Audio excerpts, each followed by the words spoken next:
Good morning, everyone, and thank you for joining us for today's MarkMonitor webinar, Developing a High-Impact Fraud Prevention Program.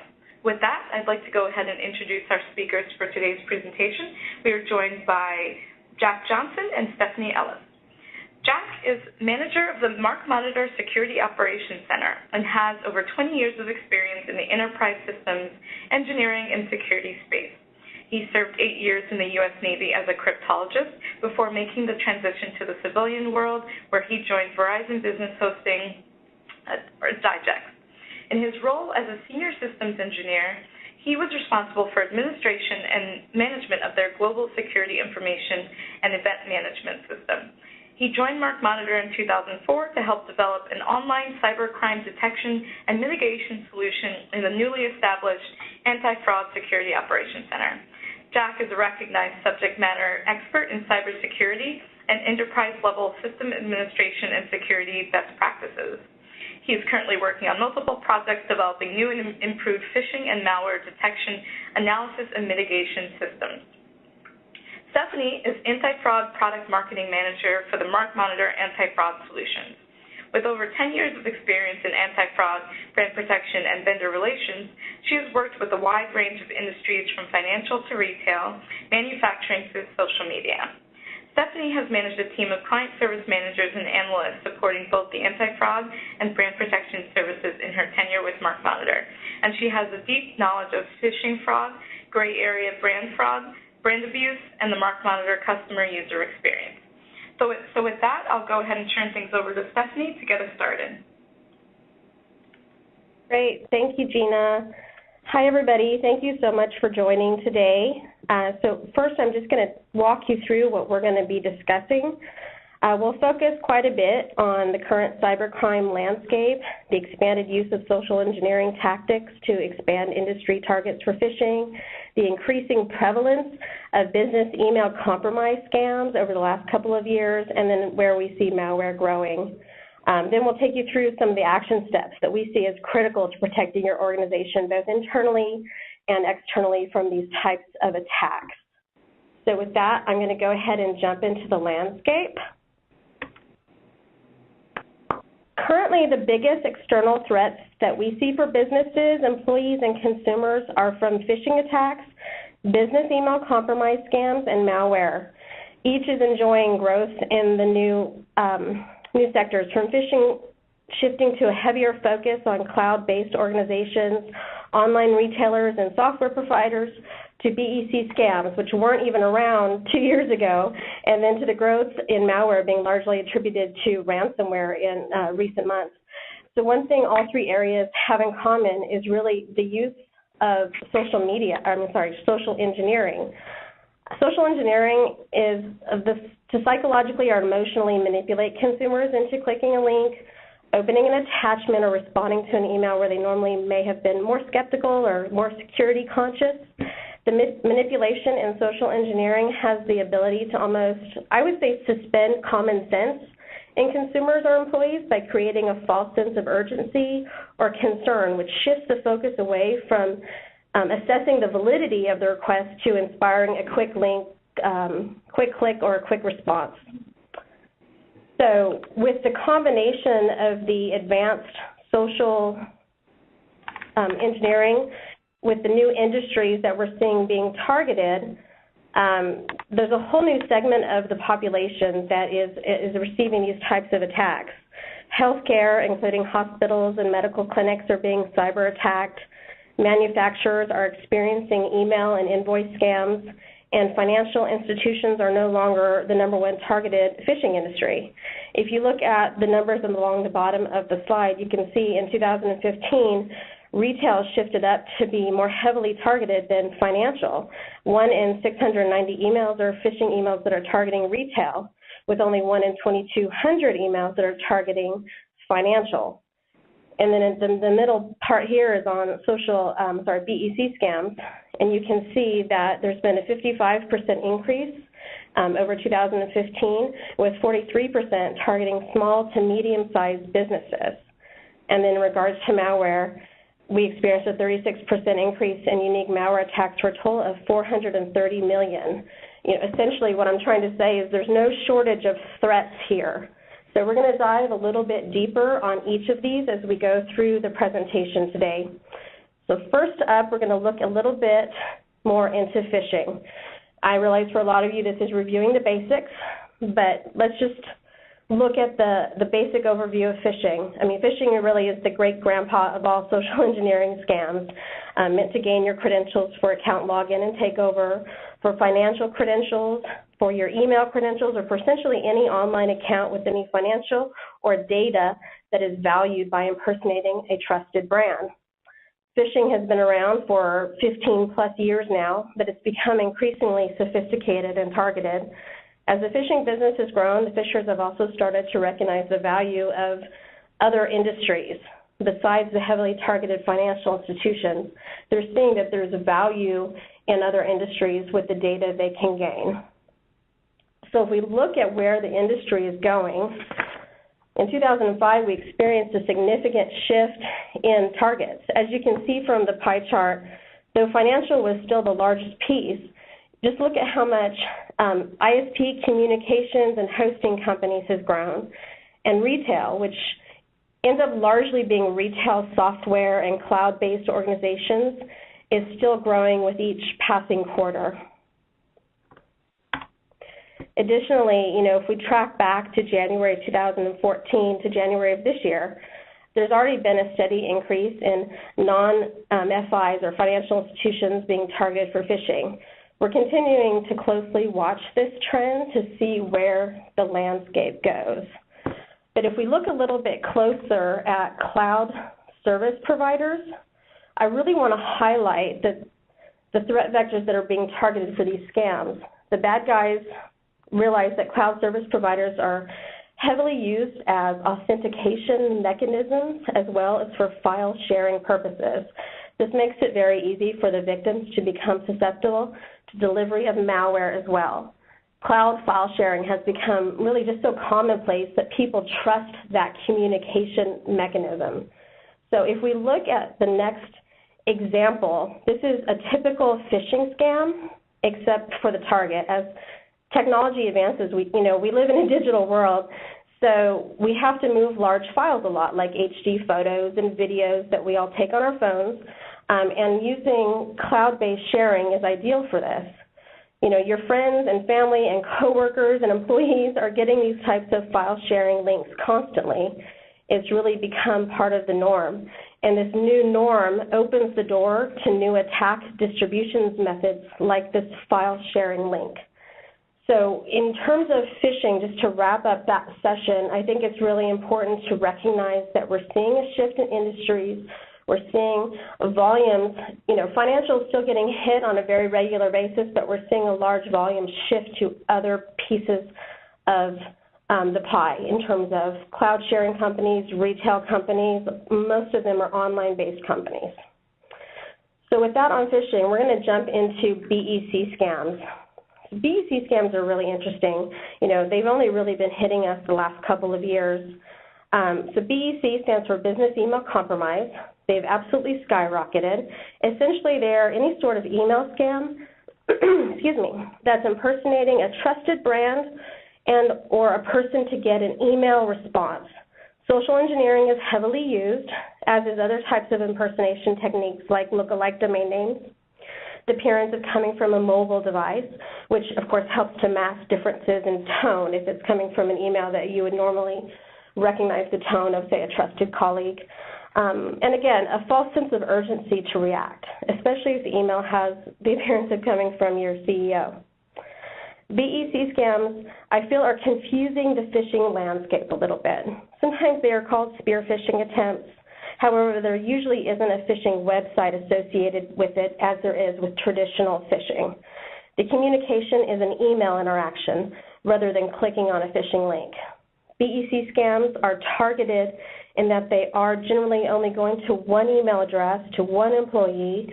It's really the difference between consumer phishing with a website and employee phishing with a request for action and an email response. So with that, Jack, why don't we talk a little bit more about the BEC impact? Absolutely. And what can be considered one of, if not the biggest cybersecurity incidents of the year, the Bank of Bangladesh heist epitomizes the need for developing a high-impact fraud prevention program. As the cybercriminals are consistently engaged in planning, developing, and implementing high-impact fraud operations with the intention of maximizing their financial gains. This incident has all the elements of a Hollywood blockbuster. The cybercriminals meticulously planned for over 2 years on how to penetrate the banking system's security defenses, inject programming code that bypassed the SWIFT system's authentication mechanisms, and then successfully transferred $80 million into various international accounts that were created months in advance. Fortunately, a spelling mistake alerted the bank that something was amiss and prevented an additional $900 million from being transferred. In my experience, spell check is not generally recognized as a cybersecurity tool. Unfortunately, cybercriminals are likely to be emboldened by the tale of the failed billion-dollar heist.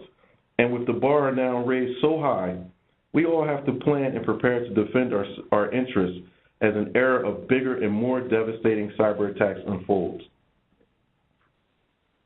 As Stefanie mentioned, the hot topic of late, the BEC scam, continues to be on the rise, and they are still proving to be a very effective tactic for cybercriminals. There was a 270% increase in reported victims and exposed losses in the time period of January to August 2015. BEC scams are proving to be highly lucrative as they target financial officers and other members of organizations who have the ability to authorize and/or facilitate wire transfers. When we first started tracking BEC scams, we were all amazed by the initial losses reported by the FBI's Internet Complaint Center, which listed the losses as nearly $800 million in August of 2015. The types of businesses and organizations that are being targeted by BEC threat actors range from financial institutions, law firms, to even the petroleum industry. This wide range of organizations that BEC threat actors have to choose from, many of whom are not traditional targets of cyber attacks, means that they are even less prepared to detect and recognize the requests for fraudulent wire transfers. The newest figures from the FBI, which was released in late March of 2016, puts the new reported losses at over $2.3 billion. Yes, ladies and gentlemen, that's billion with a big B. Keep in mind that reported losses are just the tip of the iceberg, and the actual unreported losses are, in reality, much greater. Let's take a minute to talk about what characteristics comprise the ideal target for a BEC scam.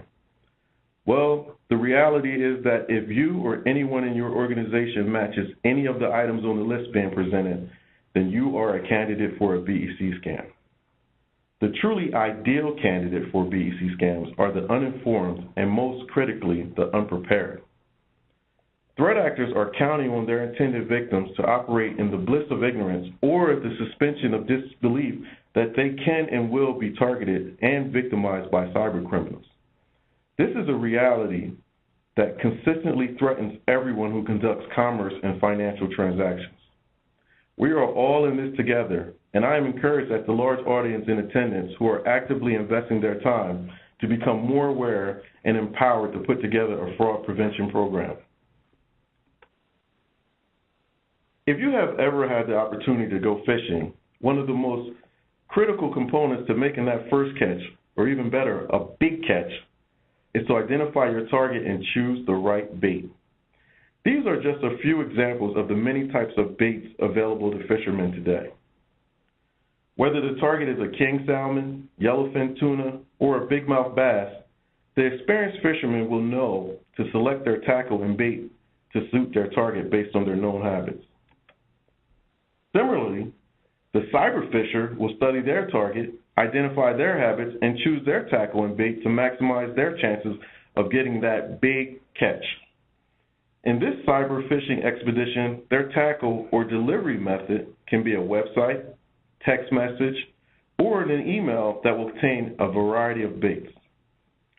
Word, Excel, and PDF documents that are embedded with macros, which will download malware payloads, URLs which link to phishing sites, textual communications requesting wire transfers, and more recently, JavaScript code that has been written with the express intention of installing ransomware, which when executed will encrypt the victim's personal and critical data. These are just a few examples of the many and constantly evolving cyber threats which best practices dictate organizations be familiar with and have the expertise to detect, analyze, and mitigate against, as the inability to effectively do so can lead to disastrous results. However, this can prove to be a challenging task as the number of attacks and their complexity continually rise. Great. Thanks, Jack. So I want to look a little bit closer at this list of look-alike domain names. These were all registered in the recent past, and all of them are fairly similar or confusingly similar to well-known trusted brands. I can't honestly say if I were an employee that I would look too closely at these if I received an email from one of these domains, especially if the email impersonated an executive or a colleague that I'm familiar with. So on the next two slides, I'm going to take you through two common BEC scams that we're seeing regularly. But I did just want to share these domain names so you guys can see what's being registered out there, and then ask yourself, if your employees received an email from some of these addresses and you worked for this organization, would your employees go up and look at the domain name that email came from if the email was designed to look like a colleague? So a couple of BEC scenarios. So when we first started hearing about BEC scams, these fake CEO wire transfer requests were starting to happen a lot. This year, however, the bad guys put a new twist on it by impersonating a CEO to request W-2s from payroll or from HR. The process is fairly straightforward: an executive impersonation email, sometimes coming from a look-alike domain, going to one specific person, and then a personalized request for a wire transfer or for data, a data file. The employee generally wants to respond quickly, of course, to their executive and may not notice the nuances that would generally raise some red flags. The next type of scam is fake invoice scams, and these are often targeting manufacturers, which I would say traditionally manufacturing companies probably haven't experienced a lot of cybercrime, maybe are not prepared or aware of the types of attacks that they would see coming through essentially their email or through their billing. So as the slide indicates, the process works by first taking advantage of an existing relationship with a legitimate vendor by compromising their data and then requesting payment. That really involves people in the not payroll, but accounts payable that, again, may not be aware of the different nuances. And I'm sure that a lot of the practices these guys are following happen very regularly in terms of accounts payable and shifts in vendors and shifts in accounts.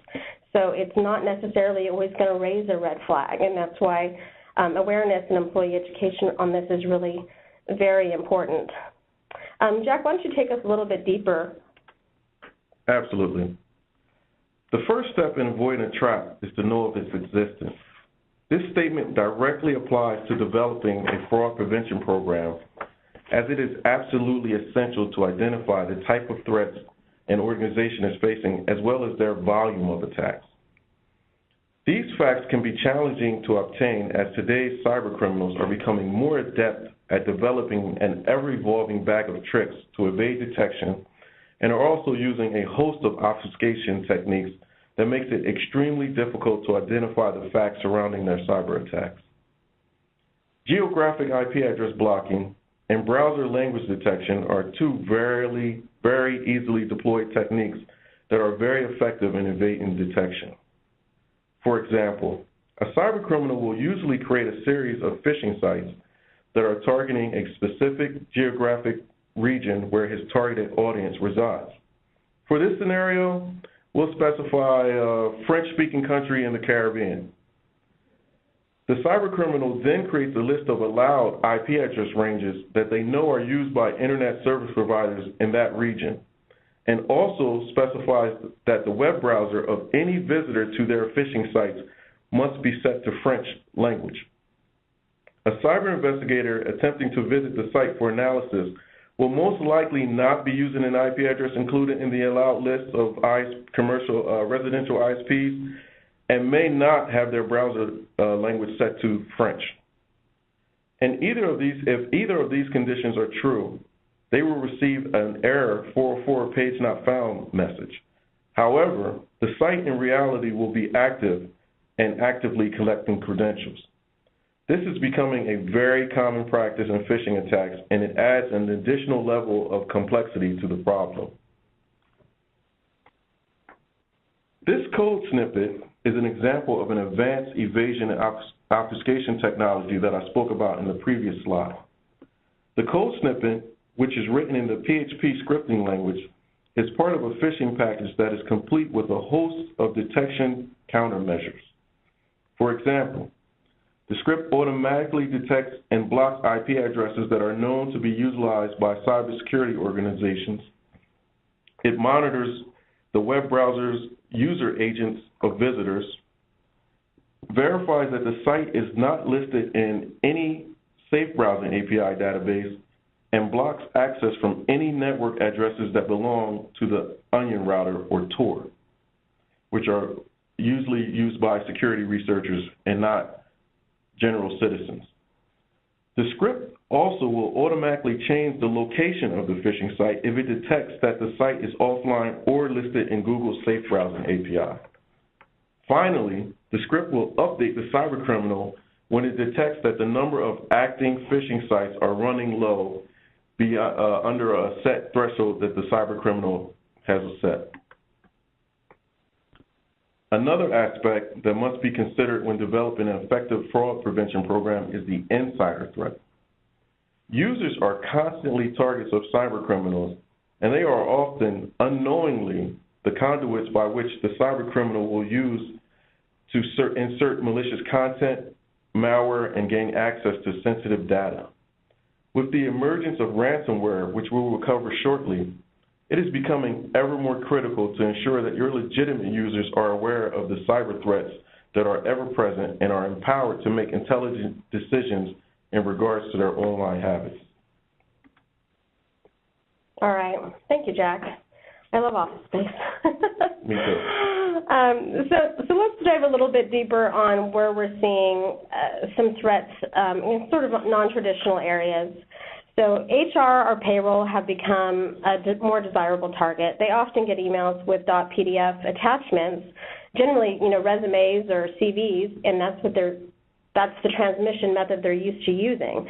So they don't think twice about opening those emails or the attachments.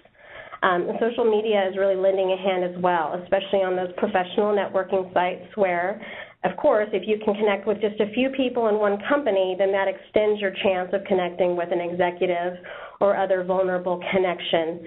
If you get a new request to connect with someone, then you see that they're already connected with 5 people you work with, you're more likely to approve that connection. And then those bad guys can use in-app messaging to target employees and to social engineer data out of them in that manner. So I think we do need to be aware of not only phishing, but BEC scams and malware that are going to hit non-traditional areas of your company as well as non-traditional industries. So let's talk a little bit about malware and ransomware. 6 months ago, Jack and I sat here and talked to you guys about malware basics and how it impacts your business. Since then, we've seen ransomware grow, and there's even been a few high-profile news stories this year about ransomware. Even my mother asked me about it, so I know she knows what it is. The definitions here are just to review the basics. Malware is malicious software, and ransomware is a type of malware that encrypts the victim's files until they pay a ransom. Both businesses and individuals are getting hit with this type of attack on a regular basis. Jack, I think you have some scary malware stuff to show us. Malware has now been productized and is being offered as a service where the malware authors create the malware packages and maintain an infrastructure to support their malware as a service platform. Think of it as cloud for malware, where in the past, a cyber criminal would have to have knowledge of programming and other technical skills. With the new malware as a service, this is no longer necessary. The service is provided on a subscription basis, and all the user of the service has to provide is their target list of intended victims. This shift has led to the explosive growth of malware attacks, and as now the barrier to entry is significantly lowered. The malware packages are sophisticated and come with a host of services, some which are listed on the slide. A very popular class of malware that is being offered as a service are remote access Trojans, or RATs. These remote access Trojans allow an attacker full remote access and control of a victim's PC, laptop, tablet, or smartphone once installed. Here is an example of the JSocket Remote Access Trojan, or RAT, website, which was openly operating online as a commercial off-the-shelf software retailer until it was taken offline by law enforcement in 2015. The website offered multiple remote access Trojan packages and had support for Windows, iOS, Android, and Linux. JSocket was one of the first remote access Trojans to offer support for all the major operating systems. You can read the bold statement where the author proclaimed that we love what we do and you will love too, along with the features of the software. Another threat vector that must be addressed are rogue Wi-Fi hotspots. As we become a more mobile, connected society, our users are constantly looking for Wi-Fi access points. Cyber criminals are very much aware of this fact and have responded by setting up open Wi-Fi access points, which can be used to install malware and, more commonly, spy on the traffic that is passing over the network. Recently, a bug was identified within the Apple iOS in which, if the date of the phone was set to January 1st, 1970, the phone would be bricked and rendered unusable. A very malicious threat actor set up an open mobile hotspot, and any user that connected to the hotspot would have their phone's time updated via the network time protocol, and it would be bricked. It is strongly recommended that organizations provide their users with virtual private network, or VPN, capabilities to ensure that all data communications are encrypted and secure when using publicly available Wi-Fi access points. This applies to hotel and airplane Wi-Fi as well. USB flash drives are another threat vector that cybercriminals are using to infect users with both malware and ransomware. With the price of storage becoming exponentially lower in price, it is now possible for a cybercriminal to place their malware package inside of a USB drive and simply leave it in a public place where they hope that a victim will retrieve the device and insert it into their computer, laptop, or other device. In the example given in the slide, you can see that a 128 megabyte flash drive now only costs 1 cent. 128 megabytes is more than adequate space to host not only a single but multiple malware packages, as they are typically low and very small in size. A major university recently conducted an experiment where they created an application that would automatically run once inserted into a computer and send a notification to the researchers that the device had been inserted. They then loaded the software into 100 USB flash drives and deposited them in random areas around the campus. Within the first hour, more than 70% of the devices were inserted. Trade shows and conferences are another threat vector that cybercriminals are using to distribute USB flash drives. It is absolutely critical that organizations create a security policy surrounding the use of USB flash drives within the corporate environment.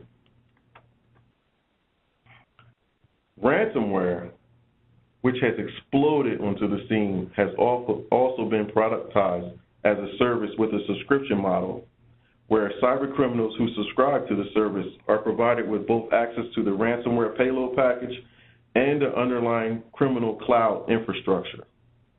The subscription model makes it very easy for a non-technical threat actor to quickly get up and running in the ransomware business. The CryptoWall ransomware family still dominates the threat landscape.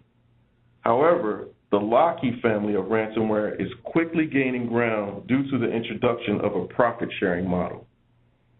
The Locky authors and operators have further incentivized cybercriminals to migrate to their service by offering their subscribers 80 to 85% of all ransom profits, while the authors and operators themselves keep only the remaining percentages. This allows cybercriminals who subscribe to the Locky service the freedom to solely focus on identifying and targeting victims to share their ransomware with. Organizations have to develop a strategy to identify and protect against ransomware infections. Waterhole attacks, which are attacks where cybercriminals hack into popular websites and install malicious code that will either install ransomware or malware, are back on the rise. The name Waterhole is borrowed from the strategy of animal predators in nature who will stake out watering holes in arid climates with the knowledge that their prey will be attracted to water in areas where water is scarce. This attack strategy is becoming more prevalent due to the emergence of web exploit kits, which are also now using a subscription model and providing the criminal cloud infrastructure as well. The Angler exploit kit is among one of the dominant families. Recently, an industry cybersecurity training and certification website was compromised, and the Angler exploit kit was inserted. For several hours, any visitors to the certification site was infected with the Tesla Crypt ransomware and were informed that they would have to pay 1.5 Bitcoin to regain access to their data. This is an example of what a phishing email with a Locky ransomware attachment looks like. I would like to highlight the small size of the initial payload, which is only 9 kilobytes, as it's only a text file containing JavaScript file. And if you look in the body of the email, it's the typical social engineering language. This is an example of the actual Locky JavaScript payload, which to the trained eye, it will notice that it's also obfuscated. Great. Thank you, Jack. You're welcome, Stephanie. So we've gone over quite a bit in terms of what that cybercrime landscape looks like. A little bit along the way we've talked about different things you can do, but we're going to summarize that here in what we think is to be kind of the most important things to protecting your organization, both internally and externally, and just to get you thinking in the right direction. So what can you do externally? Now, full disclosure, we are an anti-fraud provider, but I would honestly recommend these steps even if we weren't.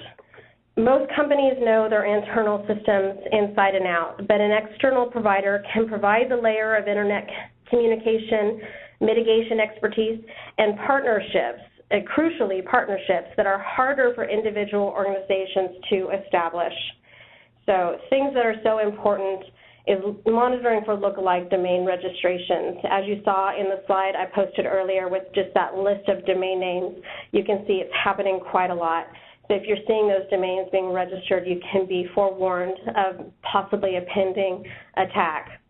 Utilize broadcasting or blocking to prevent consumer or employee access to that malicious website that's associated with the attack.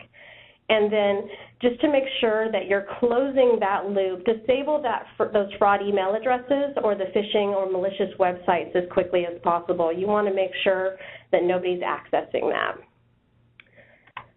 And then if we focus on internally, most of the time brand new domain registrations that are legitimate won't be trading or communicating with your company within the first 3 to 5 days of registration anyway. So if you're blocking any domains that have been registered recently that are, say, even just lookalike domains, you'll ensure that those customized email scams will not get through if they are utilizing those new lookalike domain names. It's so important to empower your employees to feel confident in their understanding of the cyber issues that may be landing in their inbox, so they can then make smart, informed decisions. Helping them understand which emails to trust and which should be treated with skepticism is paramount. You don't want to seed distrust with your employees, but you just want to arm them so that they can make those smart decisions. And then the last point here is really to understand where you may have vulnerabilities. Where are your losses coming from? Knowing those soft areas allows you to focus on making your company a harder target and to become less valuable to the bad guys. So understanding that is key. And then the last slide here, guys. So I think just to sum up the entire message we have today, we wanted to take you through the landscape, but then to say, you know, the one sure thing about cybercrime is it's going to happen, and it may happen to each of us. I'd rather be prepared than caught scrambling when an attack or an employee breach occurs. It's extremely important that your organization know what to do, where to report, who is in charge of the incident, and how it's going to be contained. You don't want to make those decisions in haste. This all starts with preparedness in planning for this type of a problem or attack, and in employee training and awareness. And I mean all employees. You want to get receptionists, executives, payroll, HR, everybody within your organization needs to be aware of these types of attacks and the different vectors that they come in from. Namely, they need to be aware of email and how vulnerable they can be in email. So my last point here, is your organization ready? And obviously that's only an answer that a question you can ask yourself, but I think that you should kind of walk through what we've discussed today and make sure that you have an answer to each one of these issues that we've brought up. And that is the end of our presentation. I think, let's see, Gina, do we have some questions that have come in? Yeah, thanks, Beth. Thanks, Jack. So as a quick reminder, if you do have any questions, just submit them through the Q&A tab on your screen. We did have a couple questions coming through chat. So one is, what do you consider cloud service providers? I'll answer that. So cloud service providers are many of the service providers that we are familiar with and interact with on a daily basis. Google is a cloud service provider. Dropbox, Amazon is one of the largest cloud service providers. So any of the organizations that operate in that tier where they provide free services, which include email, storage, computing power, etc. Okay, great. The next question is, are you seeing that BEC scams are targeting the same industries as phishing attacks? Yes and no. So yes, we're seeing some of the same industries being targeted, but we're also seeing, and I mentioned this earlier on, that we're seeing BEC target organizations that haven't previously had really a reason to be targeted by cybercrime.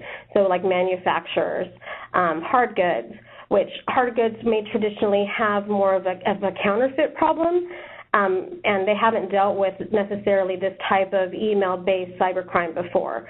So we're definitely seeing that hit different vectors, and maybe those organizations really aren't prepared for it. So we're trying to get the message out there on that. All right, so the next question, if we were going to block emails from new domain registrations, how long should we block them? Oh, well, you know, that really comes down a lot to your internal processes. You know, I would recommend, so when you register a new domain registration, there is a 5-day grace period before the registrar actually runs the credit card that was used to register the domain. If it was registered by a threat actor or a bad guy, then oftentimes they use stolen credit card to register those domains. At the end of that 5-day grace period, when they go to register the stolen the card or register the domain, using the stolen card, that would pop back and the domain wouldn't be fully registered. So to me, it makes sense to maybe monitor for 5 days or to block for 5 days to prevent any emails coming from those new domains. Some of them may drop off in that 5-day time period. It really comes down to how concerned you are about those domains, certainly what you're seeing. If you're getting some sort of report that shows new domain registrations, you might kind of base an assessment on the severity of that domain as you're looking at the WHOIS record, as you're looking at how similar it is to your branding, and then make that assessment at that time. Great, thanks, Steph. So time for one more question. What is the incentive for someone setting up a Wi-Fi access point to break someone's phone? I'll try to answer that. That's a good question. So there's a myriad of reasons. Cyber criminals, they often, they do things to get street cred. They often will perform this type of action to just prove that it can be done. And unfortunately, some people just want to see the world burn. And if you're ever privy to read dark web forums or online hacker forums, these guys are always looking for something to brag about, something to give them an elite status in hacking. And when you see that a story is posted on Krebs, who's a very prominent cybersecurity blogger, they want to associate themselves with that type of malicious activity. It's just a unfortunate frame of mind that they have. And one-up each other, right? And of course, everyone wants to one-up each other. This is the cyber criminals' form of getting likes. Oh, like on Facebook. Okay. Great. So thank you again, Jack and Steph. Thanks for sharing those best practices with the audience today. I'd also like to thank everyone tuning in for your participation. We had some great questions come in, so thank you for that. As a reminder, we'll be sending out a follow-up email with a link to the webinar's presentation slides and a recording within the next couple of days, so just be on the lookout for that email. That concludes our webinar for today. Thanks again for tuning in, and have a great day, everyone.